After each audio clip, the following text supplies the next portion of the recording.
गया है according to section 2 sub section 40 of the companies act 2013। Section 2 और sub section 2 और ये सब सेक्शन बोला गया था, section 2 sub section companies act 2013 के वो बोला गया था सेक्शन 2 सब सेक्शन 40 में कि every company has to maintain its financial statement and every company को बोला गया था कि फाइनेंशियल स्टेटमेंट बनाने, और वो फाइनेंशियल स्टेटमेंट में क्या क्या रहता है, balance sheet at the end of the financial year, balance sheet रहता है end of the financial year का, पीएल अकाउंट मतलब profit and loss account, cash flow statement रहता है जो कैश का फ्लो के बारे में बताता है, और statement of changes in equity और any explanatory notes refer to about. इन सब के ऊपर में कोई नोट्स बनाने का रहता है तो उसके नोट्स बनाना पड़ता है। फाइनेंशियल स्टेटमेंट क्या है? Financial statements are summarise statement of accounting data prepared at the end of each year, that is after preparation of trial balance by an enterprise।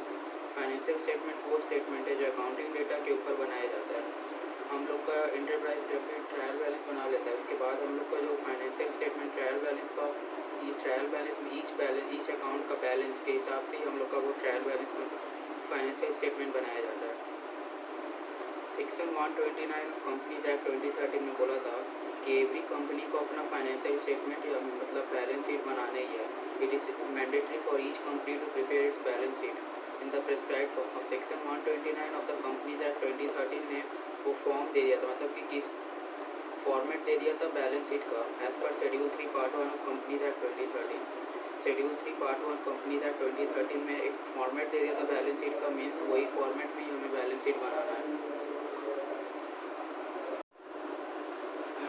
Meaning of balance sheet. Balance sheet क्या है? Financial section 2 sub section 40 of companies act 2013 set of financial statement include किया गया था। उसमें से हम लोग का पहला है a balance sheet at the end of each financial year. Balance sheet का फॉर्मेट दे दिया था schedule 3 part 1 of companies act 2013।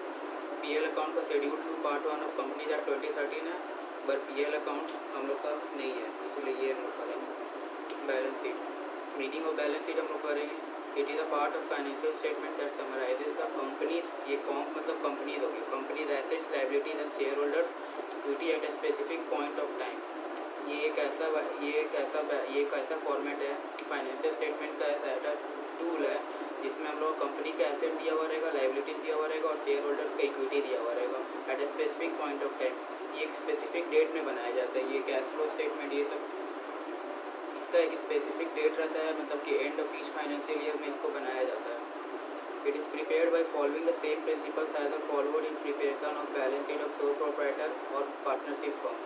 मतलब कि ये सेम प्रिंसिपल फॉलो करेगा जो balance sheet of sole trader और पार्टनरशिप फर्म रहता था, मीनिंग जो हॉरिजॉन्टल बैलेंस शीट रहता था उसका वो सेम प्रिंसिपल फॉलो करेगा। मतलब means that assets will be included in the assets and liabilities will be included in the liabilities and share holders fund will be in the capital and it differs from them in presentation. मतलब कि इसका जो format रहेगा वो बस अलग रहेगा।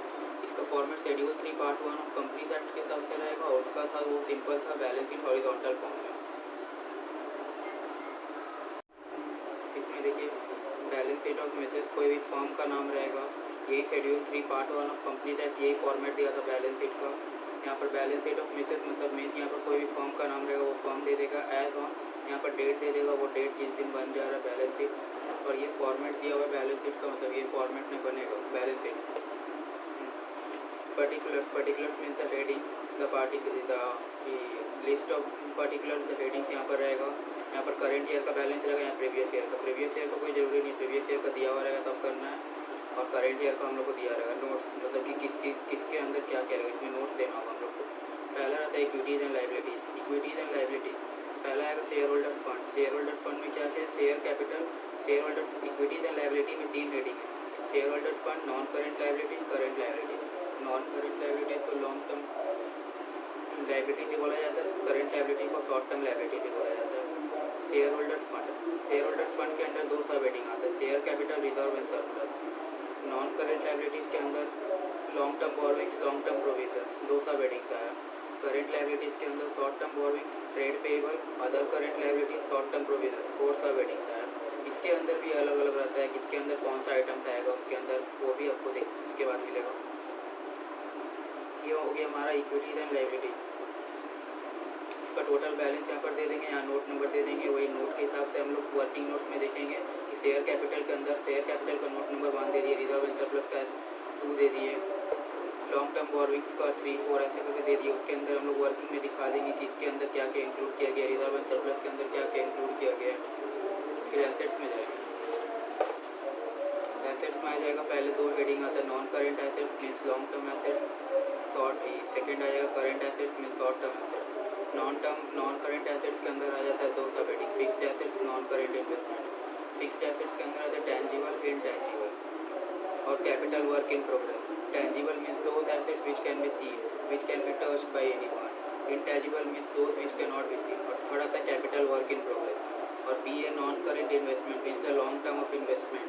इसका भी हम नोट्स दिखाएंगे इसमें। उसके बाद करेंट इन्वेस्टमेंट में शॉर्ट टर्म एसेट्स, ये शॉर्ट टर्म एसेट्स है जो हमारा फाइनेंशियल ईयर का ईच ईयर में हम लोग को लगते हैं। फर्स्ट आ जाएगा इसमें 6 टोटल सब हेडिंग्स है। पहला current investment, second inventory, third trade receivable, fourth cash and cash equivalent, fourth short term loans and advances, fifth other current assets. अगर ये सब का टोटल करेंगे और इसका एसेट्स का टोटल आ जाएगा टोटल, यहाँ पर टोटल इसका करेंगे तो यहाँ पर non current liabilities, equity and liabilities का टोटल आ जाएगा। और ये जो इसका फॉर्मेट का जो इसका फॉर्मेट है जो सब एकदम लाइन पे लाइन बनेगा, मतलब कि एक को भी हम ऊपर नीचे नहीं कर सकते। ये शेड्यूल 3 में बोला गया था कि each enterprise is mandatory to follow the format. इसमें हम लोग contents of every items of balance sheet देखेंगे। पहला शेयर होल्डर्स फंड का 2 आ जाएगा, share capital, reserve and surplus. Share capital 2 तरह का होता है, 2 types of share capital are there, equity share capital, preference share capital. और शेयर कैपिटल में पहला होता है ऑथराइज्ड रजिस्टर्ड नॉमिनल, ऑथराइज्ड और रजिस्टर्ड और नॉमिनल शेयर कैपिटल। ये वो कैपिटल है जिससे कंपनी रजिस्ट्रार के पास जाके अपनी कंपनी का रजिस्टर करती है कैपिटल देखिए कि इससे हम लोग स्टार्ट करना चाहते हैं। इसमें हम लोग इस ऑथराइज के अंदर 2 आ सकता है, इक्विटी आ सकता है या प्रेफरेंस आ सकता है। सेकेंड आता है issued share capital. Issued share capital मतलब कि वो कैपिटल जो कंपनी और इशू करती है। सब्सक्राइब शेयर कैपिटल उसके बाद आ जाएगा, उसमें subscribe and fully paid up आ जाएगा। सेकेंड हो जाएगा सब्सक्राइब के अंदर 2 आते हैं, subscribe and fully paid up, subscribe and not fully paid up. Subscribe and not fully paid up से कॉस्ट इन एरिया माइनस हो जाएगा, प्लस शेयर फॉर फीचर हो जाएगा। और यही सब के अंदर जैसे कि ऑथराइज या रजिस्टर्ड या नॉमिनल शेयर कैपिटल के अंदर ही आता है इक्विटी शेयर कैपिटल। इसके अंदर इतना जैसे कि डॉट डॉट डॉट जैसे कि dot dot dot equity shares of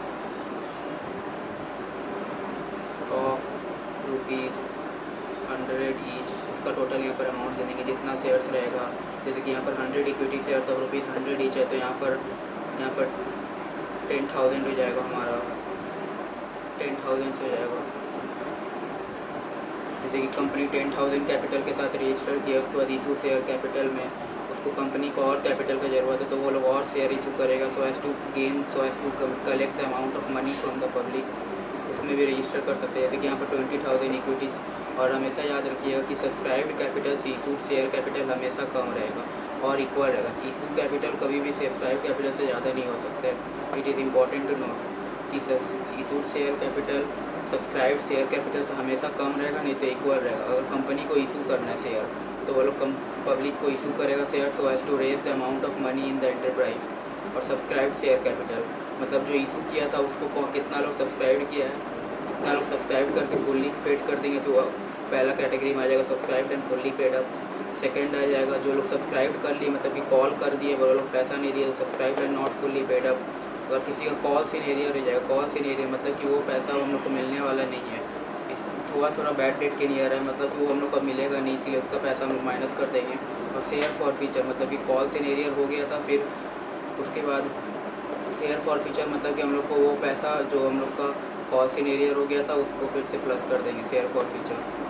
reserve and surplus. Reserve and surplus के अंदर बहुत सारा आता है, security premium reserve, capital redemption reserve, statement of PL account means profit and loss.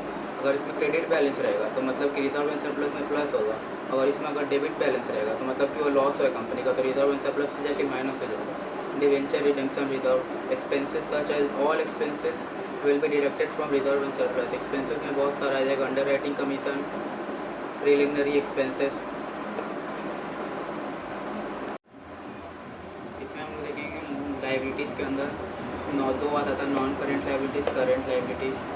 अब नॉन करेंट लाइबिलिटीज़ के अंदर आता था दो सब heading, long term borrowings, long term provisions. अब लॉन्ग टर्म बोरोविंग्स के अंदर क्या क्या आएंगे वो देखेंगे, लॉन्ग टर्म प्रोविजंस के अंदर क्या क्या आएंगे वो दिखेगा। करंट लाइबिलिटीज़ में शॉर्ट टर्म बोरोविंग्स होता है, उसके अंदर क्या आएगा वो देखा जाएगा।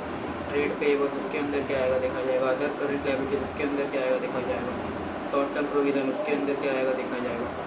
Non current liabilities, long term borrowings, पहला हेडिंग के अंदर 10% डिवेंचर्स। हम लोगों को debenture is also one type of loans but it is indirect. Long term loans from bank से हम लोग लॉन्ग टर्म लोन लिए, वो भी हम लोग को बोरोविंग्स के हिसाब से भी कंसिडर किया जाएगा। डिवेंचर भी हम लोग को बोरोविंग के हिसाब से कंसिडर किया जाएगा।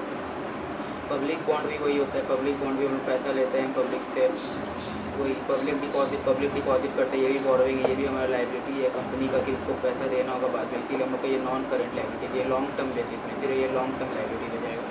अब लॉन्ग टर्म प्रोविजंस और भी बहुत सारा होता है, बट यहाँ पर उतना लिखने का नहीं था, आप लोग करते करते समझ में आ जाएगा एक सॉल्यूशन में, क्वेश्चंस में। अब लॉन्ग टर्म प्रोविजंस के अंदर एम्प्लॉय बेनिफिट एक्सपेंसेस में सर हम लोग जो अगर एक पर्सन जब रिटायरमेंट हो जाता है तो वो लोग को प्रोविडेंट फंड वो लोग को देना पड़ता है मंथली, तो उसी के लिए हम लोग पैसा जमाते हैं, इंटरप्राइज पैसा जमाता है so as to provide money to them after their retirement, उसी को बोला जाता है employment benefit expense. Provident fund ये सब जितना भी आएगा वो लॉन्ग टर्म प्रोविजन रहेगा। फिर deposit with the electricity department में हम लोग को देना रहता है पैसा, वो भी हम लोग को लॉन्ग टर्म प्रोविजन में आ जाएगा। और बहुत सारा आता है, वहाँ पर इतना लिखा नहीं गया। करंट लाइबिलिटीज़ में अंदर आता है short term borrowings, trade payables, other current liabilities और शॉर्ट टर्म प्रोविजंस। और ये जो ऑर्डर रहता है वो हम लोग का सबसे मेन रहता है, उसको हम लोग कभी भी अवॉइड नहीं कर सकते। हम लोग को वही ऑर्डर जो दिया हुआ था शेड्यूल 3 में, उसी के हिसाब से हम लोग को बनाना। शॉर्ट टर्म बोरोविंग्स हमेशा याद रखिए एक आएगा बैंक ओवरड्राफ्ट, होल्डिंग मतलब यहाँ बैंक ओवरड्राफ्ट। ट्रेड पेबल्स में तो मालूम नहीं है, क्रेडिटर बेस पेबल आ जाएगा। अदर करंट लाइबिलिटी में बहुत सारा था, outstanding expense, advance income, unpaid dividend. Outstanding expense में कुछ भी आ सकता है, आउटस्टैंडिंग वेजेस, सैलरीज, वेजेस। हम लोग का जितना भी एम्प्लॉय पर्सनस जो है वर्किंग इन और कंपनी, वो लोग को आउटस्टैंडिंग वो लोग का सैलरी बाकी है, नॉट अनपेड, दैट इज़ और liability, that is the firm's liability to repay them. Advance income received in advance, it is also type of current liability for the firm. Unpaid dividend not paid, it is also current liability.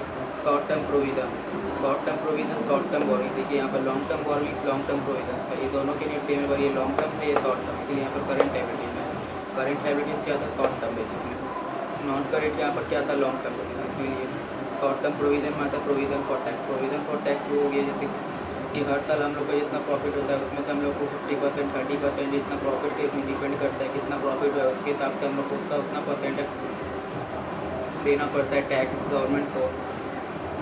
उसी में आ जाएगा provision for tax, जो पैसा tax clear रखा हुआ है उसको बोलते हैं प्रोविज़न फॉर टैक्स। तो हम लोग देखेंगे एसेट्स के अंदर दो आता था, non current assets, current assets. उसके अंदर फिक्स्ड एसेट्स आता था, टेंजिबल, इंटेंजिबल और नॉन करेंट इन्वेस्टमेंट। उसके अंदर क्या क्या आता था इसमें देखा जाएगा। फिक्स्ड एसेट्स के अंदर आ जाएगा दो भी एसेट्स जिसको हम लोग टच कर सकते हैं, सी कर सकते हैं, जैसे कि plant and machinery, motor vehicles, furniture, fixture और भी बहुत सारा आता है। और फिक्स्ड एसेट्स इंटेंजिबल के अंदर जैसे कि हम लोग जिसको टच नहीं कर सकते, जो हम लोग देख नहीं सकते, पर हम लोग को एसेट्स रहता है, brands and equities, goodwill and etcetera और बहुत सारा रहता है। अब वैसे non current investment, government bonds, any types of investment except marketable securities, मतलब कोई भी इन्वेस्टमेंट हो सकता है except marketable security. Marketable security हमारा करंट इन्वेस्टमेंट्स में क्यों किया था। करंट एसेट्स में आ जाएगा पहला करंट इन्वेस्टमेंट, मार्केटेबल सिक्योरिटीज़। उसके बाद ही करंट एसेट्स के अंदर क्या आता है मार्केटेबल सिक्योरिटीज़, ये भी एक शॉर्ट टर्म इन्वेस्टमेंट है। इन्वेंट्रीज में आ जाएगा loose tools and spares, stores, finish goods. Inventories के अंदर loose tools, spares, stores, finish goods. Trade receivable में जैसे ट्रेड पेबल में था, क्रेडिटर बेस पेबल इस लिस्ट में हो जाएगा debtor base receivable. Cash and cash equivalent में कैश बैलेंस, बैंक बैलेंस हो जाएगा।